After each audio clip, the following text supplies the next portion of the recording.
Okay, so welcome to the video on memory. Today we're going to look at a couple of things to do with memory. The first one we're going to look at is the characteristics of our memory, so that's asking us to explain what the memory is like. The second one is we're going to look at the function of memory, so how we use our memory to come up with a response to a stimulus in a sporting situation. And the third one we're going to look at is strategies to improve the retention and retrieval of memory. So here we have the memory model, and the first thing we're going to look at is, I'll try to explain, is the first question that I posed, which was, what are the characteristics of memory? Okay, so I'm just going to move that up there. So that's what we're looking at, the characteristics of memory. Now, if you're asked in the exam to outline the characteristics of memory, we're going to firstly start with our short-term sensory stores, because that's the first part of our memory, the first store. Characteristics of this store are that it holds information for up to half a second. Okay, so we're going to go up to half a second. Now this information comes from our display, okay, or our sense organs.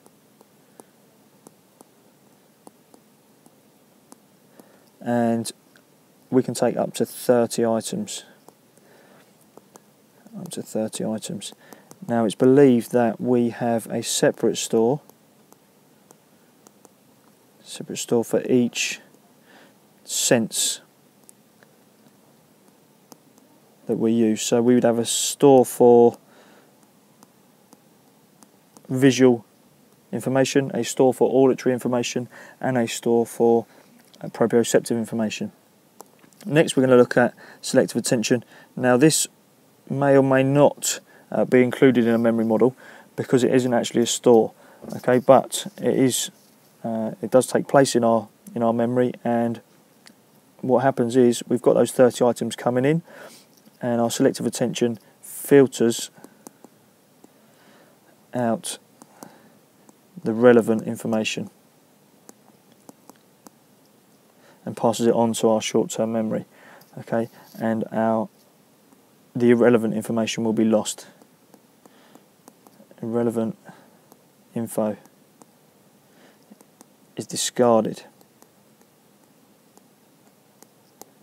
Okay, now our short-term memory characteristics are that we can take between 5 and 9 items. Okay, so 5 and 9 items are passed onto our short-term memory, and they will stay in there for up to 30 seconds.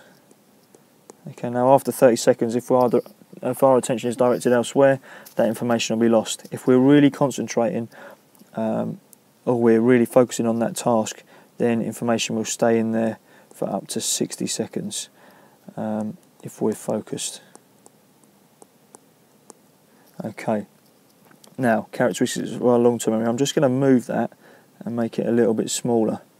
I've just drawn there. I'm going to make that a bit smaller so I can just explain our long-term memory. So, long-term memory characteristics. Now, information stored in our long-term memory is going to stay in there for a very long time, if not forever. Okay. And it's thought that we have an unlimited capacity in our long-term memory. Okay, so it's often said that we learn skills. Okay, so the second type of question we'll be asked in the exam is to explain the function of memory, or explain how this works. Now it's important to point out that this works very, very quickly. Okay, so our memory works very, very quickly. Now information comes in, and straight away it goes into our short-term sensory store. So the first thing we're going to put, though, is that our stimulus comes in via the senses. Okay, so stimulus, and if we think about this being a ball passed to us, and we'll just say in basketball, the stimulus is received, via the senses.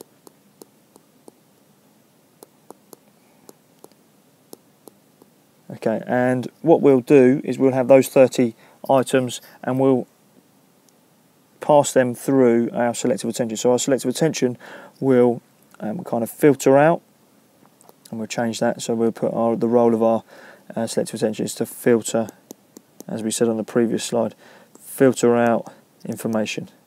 Okay, so it keeps hold of the important information and discards the irrelevant, and that passes information onto our short-term memory. So first function of our short-term memory, or this is how it works, is that it receives, our short-term memory receives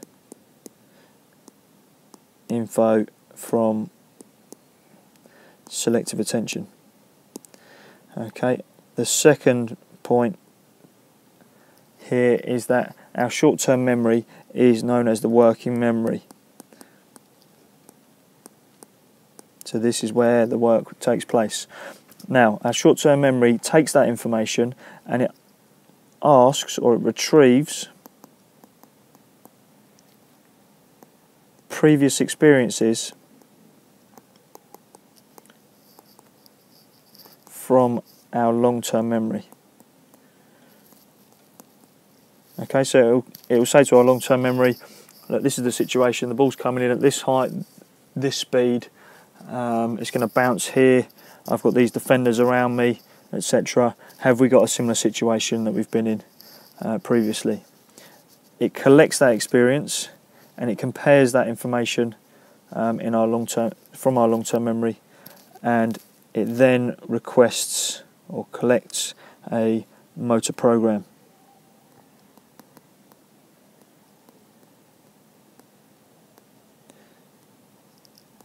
Okay, and we'll come back to the long-term memory in a minute. But the motor program is stored in long-term memory. It then retrieves, and I'll put retrieves because that's a key term. Let me just put it up here. So that's that bullet point for there.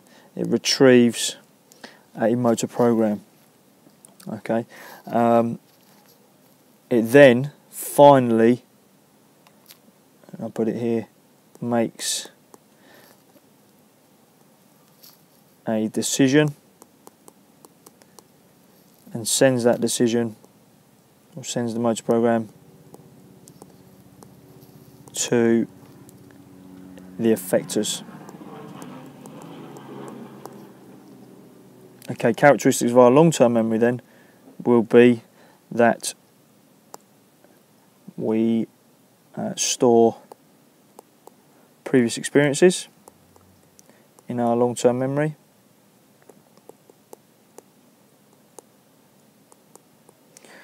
And we also store motor programs. Now remember, a motor program is just a series of movements that are stored in a long-term memory, and they govern how to perform movement skills. Okay, now that is basically how our memory works. Okay, so the third question you may be asked is to explain how to improve memory. Okay, so we're looking at how to retain information. So, in order to maintain information, or retain, information, we need to improve the SR bond between the stimulus and response. So, we're looking at rehearsing or practicing movements. Okay, so rehearsal or practice is going to help us to develop that SR bond and keep that information in our long-term memory. The second way is to associate information, this new information that we've learnt, with previous learning. Okay, so associate or link new information with previous learning. So if we're looking at learning how to shoot in basketball, we may draw on our experiences of netball to help us learn the technique. Okay, information needs to be meaningful. Okay, so if your teacher is explaining some theory to you, if they relate it to your particular sport, then it may stay in there a little bit better, hopefully. The fourth way is to make the experience enjoyable. Okay, so make it enjoyable or interesting. Now obviously if we're paying attention, or if we're enjoying something, or if we're finding it interesting, we're going to be paying attention, and if we're paying attention, it's more likely to stick in our long-term memory. The fifth way is to increase the intensity, okay, of the stimulus.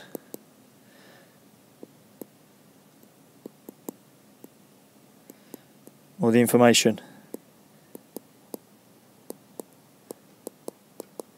Okay, so if we make it vivid, so it sticks out in our memory, so if it's different, out of the ordinary, if it's contrasting, then we're more likely to remember it. The next way is to chunk or chain information. So chunking is where we group information together. Now if I ask you to group hop, step or jump, I believe you'd group it as triple jump. So that's how we group information together to make us remember it easier. Or chaining is where we, apologies, let me just move that back. Chaining is where we are learning or remembering information in a sequence, and because we're learning it in that sequential order, things lead from one thing onto another, and that makes us remember it easier. The final point we're going to make is that mental rehearsal or imagery also improves memory. So going through the action in your mind will help us to remember how to perform an action. So a good example of that is a demonstration.